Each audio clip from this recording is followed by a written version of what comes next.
Morning everyone. My name's Jennifer. I'm the Director of the Institute of Architects in Tasmania and of Open House Launceston. We're going to go and see an amazing church. Come inside.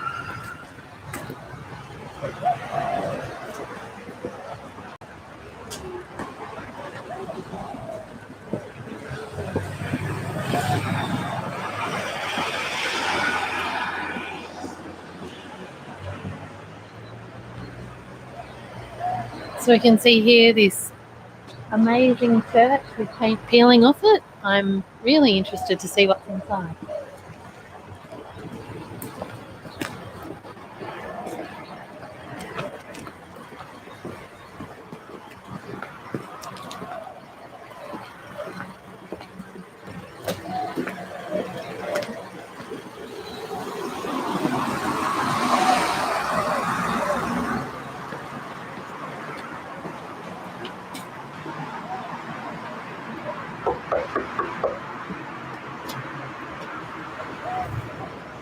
Hey Graham. Hi. How are you? Well, thank you. Thank you for letting us in this early in the morning. My pleasure.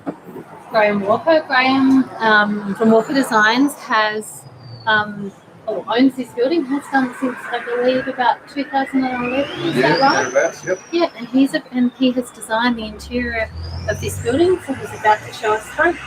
Come in. Thank you. Yours, Dorothy. Okay. Welcome to the entrance of our church. Most people will be probably a little bit surprised if you've never been in the church to know that you never actually ever entered the building or the church from this main entry. This wall, when I bought the church, was a solid block wall. So you used to walk into this room and sort of, it was a little bit of a surprise that it never went anywhere. I was quite amazed and why sort of this grand church. So This is amazing. Yeah. So thick. yeah, as you can see, the walls down here are about 700 mil thick. So it was a fair bit of work to cut through those. Yeah, wow. Yeah. Well, we would love to see more. Well, I'm here. Let's head upstairs. So, Graham, this is where you work. You don't live in the building. No, we run a design and advertising business here in Launceston, and this is our inspirational creative home that we operate from. Nice. Incredible. So here we are, really in the main space of the church. Sort of generally come up here's our reception area again. This wasn't an opening, this was a solid wall when we bought the church. If you ever actually used to come to a church service, you used to come through the front gates of the church, and the church is symmetrical from the outside. You may notice that there's a stairwell that runs up either side of the building. So you would have come up either the left or right stairwell through this opening here, down an aisle with pews on the right-hand, left-hand side, and a big bank of pews down the middle. I think the church used to seat around 350 people in its day, so it was quite a large church. It had a pipe organ in it.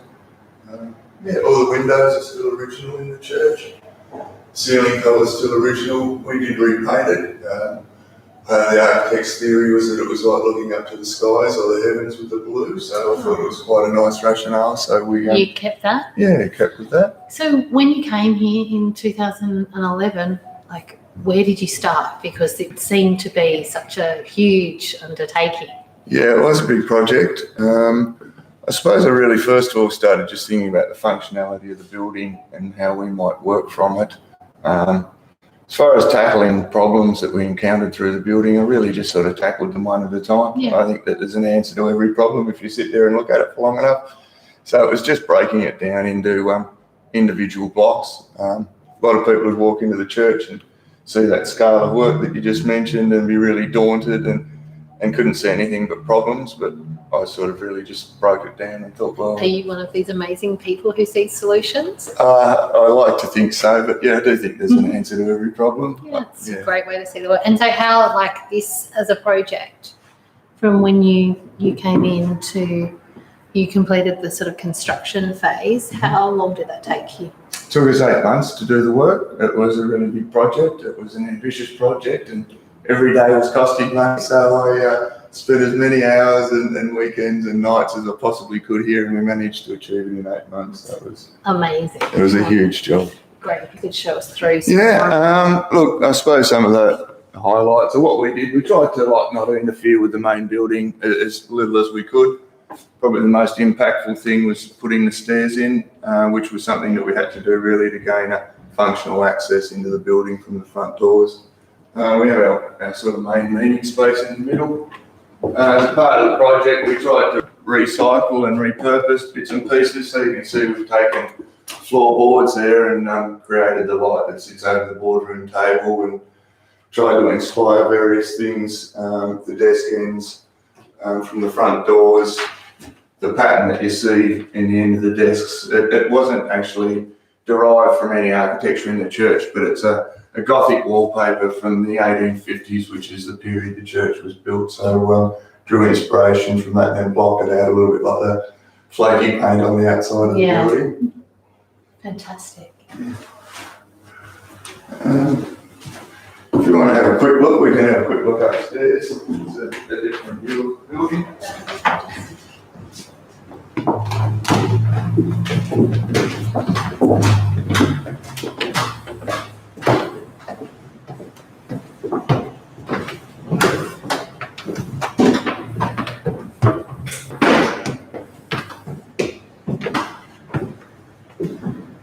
So was this accessible before you did the insert into the building?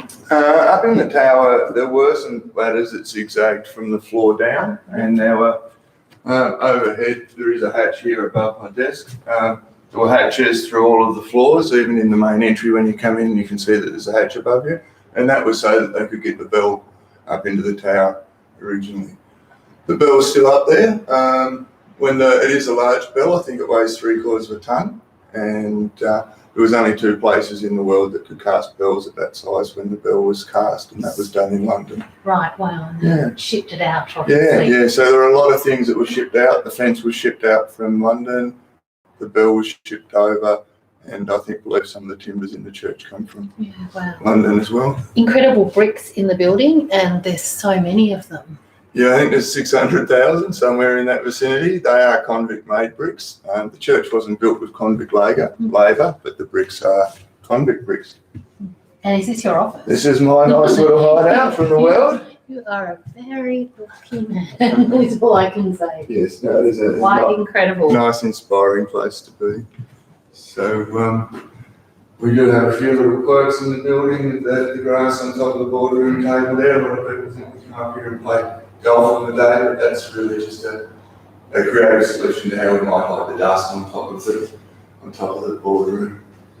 So quite lucky that all the windows are intact when we got here because they're quite magnificent.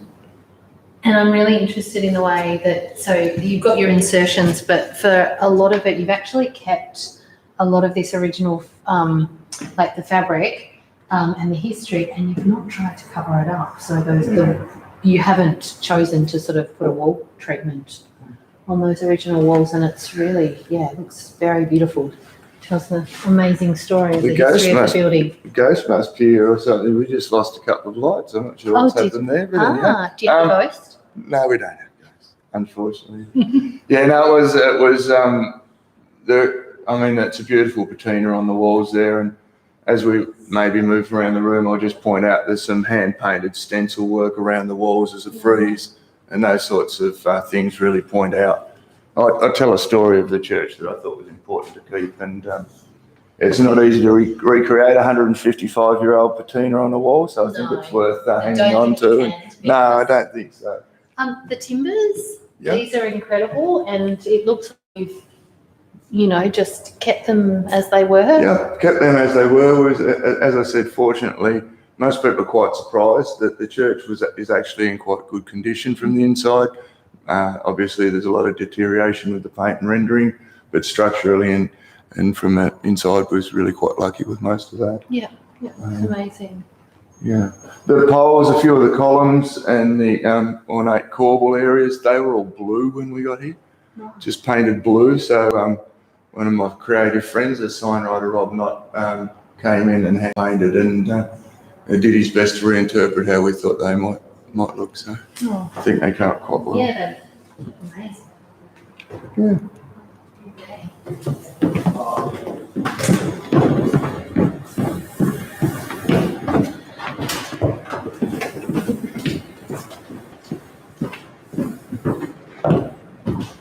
tried to keep most of the spaces open as we could and sort of just create some sort of semi-private spaces. Yeah, I do believe, I haven't been able to verify it, but I was told that these Hill and Pine quarters wrapped around a cast iron pole. Right. But I can't actually verify that, but it wouldn't surprise me. There are some beautiful timbers in the church. Yeah. You'll see a cut in the floor here, Mm-hmm. and there's another one in the floor down there. So at one stage in its prior life, before I purchased the church, there was a development company, I think that was based on mainland Australia, was going to turn the church into apartment building. So there was going to be three stories. So there was a block wall about to come from the lower floor straight up through there, one down there, and there would have been 1, 2, 3 apartments, and there was a fourth one planned that occupied the tower. Wow. So I think they went bankrupt. It should have scared me off the project. But yeah, so that's an interesting history there as well. And so you have actually designed the interior fit out and you've done all the work physically yourself, largely? Yeah, largely.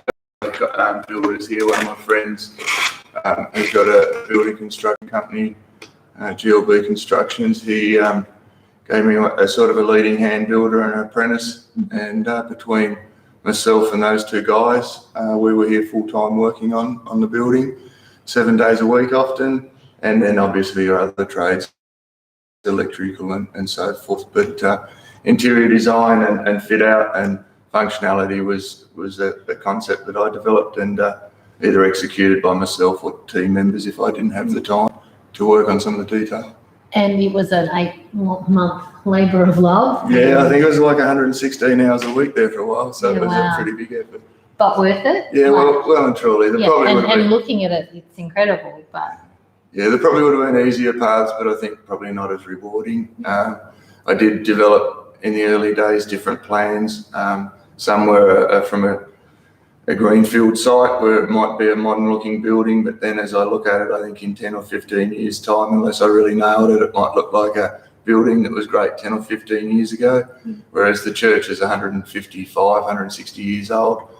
Amazing building 160 years ago and just as amazing today. So I think it was something worth putting my energy and love into. Yeah, well, it's incredible. And we're very grateful that you are allowing the people of Tasmania in to have a look. It's incredible. And anywhere, if they can. My pleasure. Coming virtually today, which is amazing. Heating is something that a lot of people ask us about, obviously. And it's beautiful and warm in here, really. It is, yeah. It's something that is a challenge with old buildings like this. They weren't designed with that sort of thing in mind back in the day. So most of these open areas, the desks have actually got an air conditioning unit that's sort of built in to the end of the desk, and then we've got built a duct that runs under the desk, and that's got vents in it that allows airflow from the air conditioner to be vented out at people's legs. So this desk could be on 25 degrees, that could be on 22, and then you just adjust the vents like you're on an aeroplane to your individual liking. We also put cable trays in that for all of the data and power so that we didn't have to drill as many holes in the floor or interfere with the flooring in the church. Which is fantastic. So you're keeping the original structure as intact as possible. Yeah, I thought it was really inspiring to walk into the volume of space. And yeah, here's some of that beautiful stencil work that I spoke about. There are a few little imperfections in the church, but we love them. Repairing things like that is a challenge. I mean, it would look like it was repaired. There was substantial damage down here, and we did our best to try and blend something in, but you can see it's just not the same. So and something that I love about buildings that is that these tell a story. They do, tell the story of its life and the people who've been in it. So I think it's really interesting. Thanks. Do we get to come? Yeah, we'll have a quick look back down this side. So we've had a good look upstairs.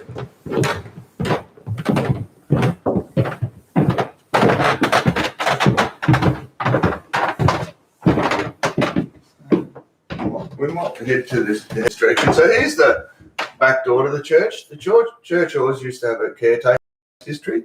So someone did live on site at the church. This was the back door or the entrance that the caretaker used.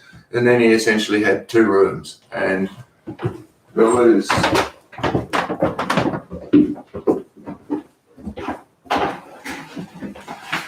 Wow. Yeah. No, so they didn't look like this. The two rooms. I don't think he had a pool table in the room. So this was this room and that room was the living quarters for the caretaker. Obviously, we've converted this into a staff breakout. bit of a staff breakout. The most popular employer in Launceston. Oh no! I suppose it says that being a designer my whole life, and you dream and you see the studios all around the world that have these perks. I thought it would be great, and probably just fulfilling a dream there. But it is a good lunchtime breakout area. We actually made the pool table. We recycled the floor bearers and joists from the opening that we had to put in the floor. So they've estimated the timber in this to be now about 400 years old. They thought the tree was probably 250 years old when it was milled. Wow. And it's been in the church another 150 plus years now. Original fireplaces in the church that are all cast iron and that we restored. And so the other room, I'm not sure which was the bedroom, which was the kitchen, absolutely from original, but we've got this room as our staff lunchroom. Nice place for the team to break up. And in this room here, this was added on at some period in the church's life. A kitchen, as people sort of wanted more space and bits and pieces. So we've just sort of refurbished and dressed it up.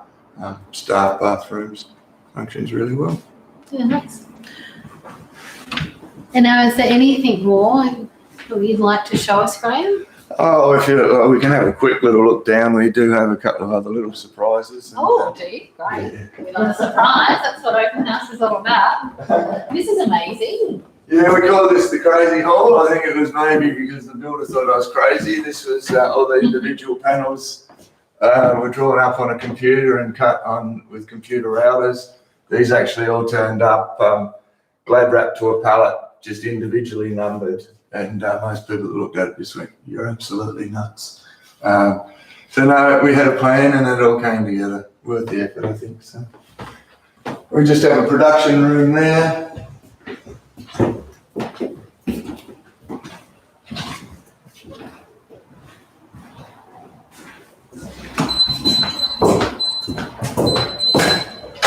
I will just point out, so from here, from this wall or the opening that we're standing at, back through to the pool table that you can see and the opening there. So this was the hall. This area downstairs was the small.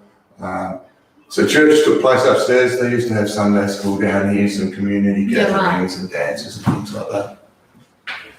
We've also converted one of these areas into put some walls in down here to a training room again. Yeah, so again, we've worked with what we had. This wall, a lot of people go, "Oh, I want a wall like that," but unless they probably want to paint it over and over for 155 years and then scratch it off, it's pretty hard to recreate. So just another nice meeting space. Yeah, but you've worked with what you've... Yeah, we turn negatives into positives. There's some cracks that we've left as they are and that they're a talking point. Scratching all this back, you see the way that the doorways and the lentils and everything were created and put in, which is quite unique. And the last little place that we have is like most childhood, or most children might dream, does it have any secret rooms or is there a basement? But the answer was no, but I couldn't resist it being a big kid trying to build in a little secret area. So we did have not such a secret area, I call it that. We do have a little hidden door that opens through here into an area that's just a little bit of an overnight, a night space that you can sort of spend the night if we've got a guest or if we're in town. Again, it's just beautiful. The churches, the walls are so thick. You've got sandstone slabs here for ceilings. These are the actual landings on the outside entrance. And around in here, you can actually see again all the hand chiseled steps that were built to make that entrance. It does have a side access door here, so this can be owned independently and you can come and go without interfering or going through the main door. It's just a small little space that we made the most of.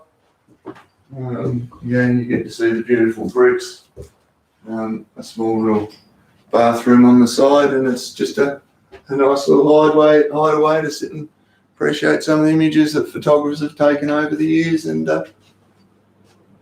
spend the night.